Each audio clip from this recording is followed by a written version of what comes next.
తెలుగుదేశం పార్టీలో సీనియర్లు సీరియస్ అవుతున్నారు. అటు ఉత్తరాంధ్ర, ఇటు రాయలసీమ, మధ్యలో కోస్తాంధ్ర అన్ని ప్రాంతాల్లో కూడా ముఖ్యమైనటువంటి నేతలు ఇప్పుడు స్వరం పెంచుతున్నారు. ఎవరి మీద, ఎందుకోసం? ఇదే కీలకమైనటువంటి అంశం. ఏడాది తిరగకుండా అధికారం దక్కిన వెంటనే ఈ రీతిలో అసమ్మతి స్వరాలు, అసంతృప్తులు, ఆగ్రహాలు వ్యక్తమవుతున్నటువంటి తీరు అధికార పార్టీని ఆగమాగం చేస్తోంది. మరి దీనికి పరిష్కారం ఏంటి? ఆంధ్రప్రదేశ్ రాష్ట్ర రాజకీయాల్లో తెలుగుదేశం పార్టీ ఇప్పుడు 3వ జనరేషన్కి నాయకత్వాన్ని అప్పగించే ప్రయత్నంలో ఉంది.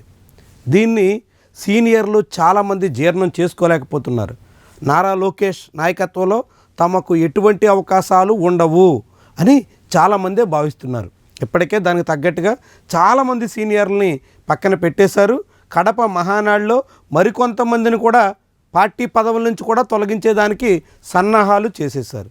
ఈ పరిస్థితిని అనేక మంది సీనియర్లు జీర్ణం చేసుకోలేక తమ అసంతృప్తిని ఏదో ఒక రూపంలో వెళ్ళగక్కే ప్రయత్నానికి దిగుతున్నట్టు కనిపిస్తుంది.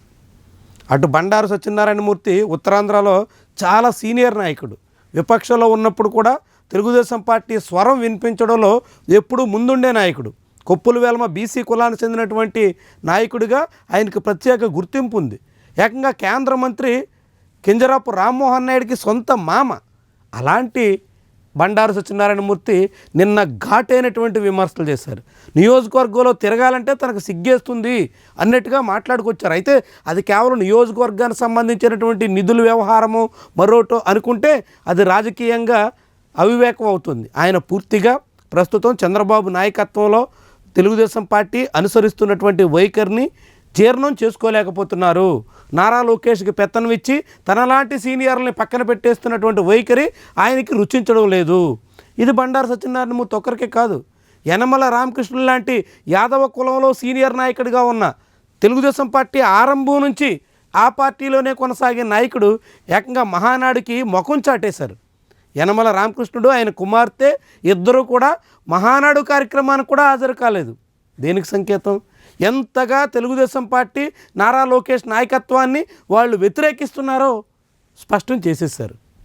పైకి ఎన్ని మాటలు చెప్పినా పార్టీ మహానాడు అంటే కీలకమైనటువంటి కార్యక్రమానికి రాకుండా డుమ్మా కొట్టడం అంటే వ్యతిరేకతను వ్యక్తం చేస్తుండడమే.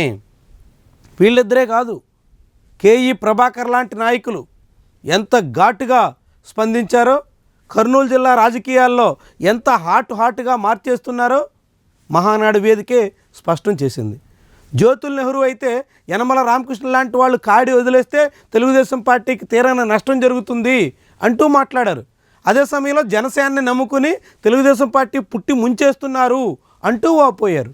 ఇట్లా ఒక్కొక్కరు సీనియర్లు స్వరం పెంచుతూ పార్టీ అధిష్టానాన్ని ప్రశ్నిస్తూ వెన్నింటి వెనక ఖచ్చితంగా తమకు గుర్తింపు తగ్గుతోందని, తమకు ప్రాధాన్యత ఉండడం లేదని, నారా లోకేష్ తన సొంత టీంకే ప్రాధాన్యత ఇస్తూ తమల్ని విస్మరిస్తున్నారని భావిస్తున్నారనడానికి స్పష్టమైనటువంటి సంకేతంగా కనిపిస్తుంది.